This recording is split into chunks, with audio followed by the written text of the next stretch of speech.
there, John. Thanks, Karine. Back in 2007, there was another deadly bridge collapse. It happened in Minnesota, and days after Congress reacted, they passed the funding to replace that bridge. Is the president disappointed that there isn't that same sense of urgency as it relates to the Key Bridge in Baltimore?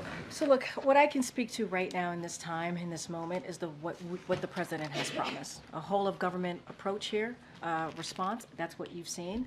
The Department of Transportation was able to provide $60 million just last week. They made that announcement. You heard me talk about that at the top. And we will, of course, we are going to work with Congress to ensure that we have the resources, right, needed so that we can make sure that this is fully covered. The rebuilding of the bridge is fully covered.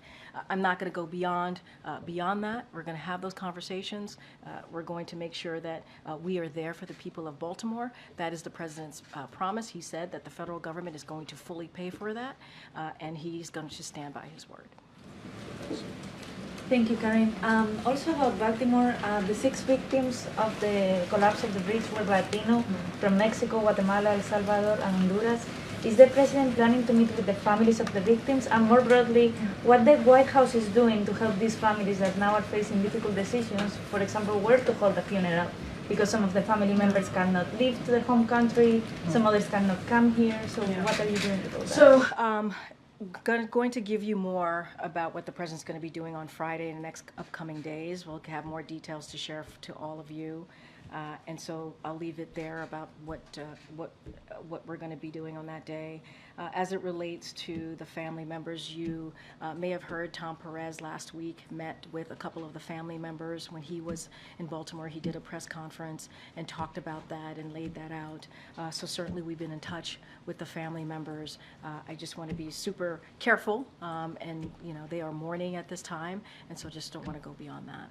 Is the White House considering some kind of parole to let the people come? I don't have anything beyond that.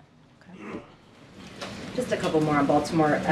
You went into it a little bit at the top, but what does the president hope to get out of the visit on Friday? Like, what does he want to see, and what does he want to hear when he's there? So look, sadly, he's done these kind of visits. Not obviously not this dramatic with a bridge before, but he has been there for communities when they've experienced a traumatic event like the people of Baltimore have. And I think it's important for him, for people for folks who are working on the ground, whether it's the first responders who were there in the first couple of hours or the folks who are there now, to see to see the president, to hear from the commander-in-chief, to know that he appreciates the work that they've been doing around the clock, to also be there for the community.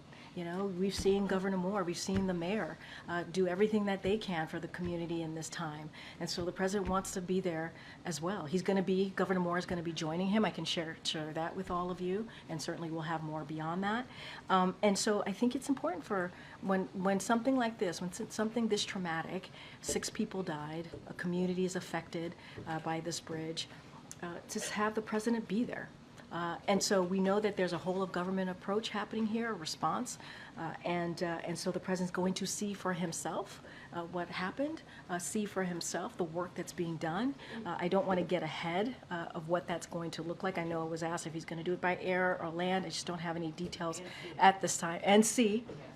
True, and see, we'll have more details to share. If the family members are going to be there, we just have more detail to share. Obviously, he'll be there with Governor Moore, and he will assess himself and see for himself and hear directly from the people who are on the ground doing the work. And Governor Moore and Mayor Scott were facing personal attacks in the wake of the bridge collapse last week. When was the last time the president talked to them, and did they talk about that? What's the White House response to that? So look, I think Governor Moore said it perfectly on Sunday. We do not have time for this foolishness. We just don't.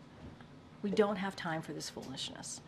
And our focus is reopening the port, making sure that bridge gets rebuilt, making sure that we are there.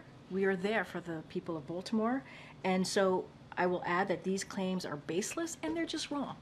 They're just wrong. And we're not going to let these misinformation, disinformation, these horrible statements that are being made distract us from the work that the people of Baltimore want us to do. And so we just have no time for any of this foolishness, and that is, I think, the best way that could be said by the Governor Moore, who said this yesterday. Yeah. Oh, yeah. Yeah.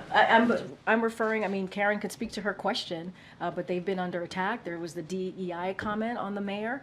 There's been other really misguided, misinformed, just awful statements that have been made, and those are wrong, and those are baseless, and we cannot be distracted here. Statements? Look, what I can say is they're wrong and they're baseless, and I think that that goes pretty far, right? And let's not forget, 6 people lost their lives. 6 people lost their lives. Yeah, Jared. As you have these conversations with Congress about the funding needed to reopen the port and rebuild the bridge, are there also conversations about any additional legislation that may be needed as it relates to like regulation or oversight? So look, I'm not going to get into, I'm not going to get ahead of the funding conversations here that we're having. And I think that's what is the focus here right now, is to make sure that we have the funding, that we get that bridge built, make sure that we open that port. I think that's really important. Just don't want to get into, not going to get ahead. As you know, there's an investigation happening, so don't want to get ahead of that.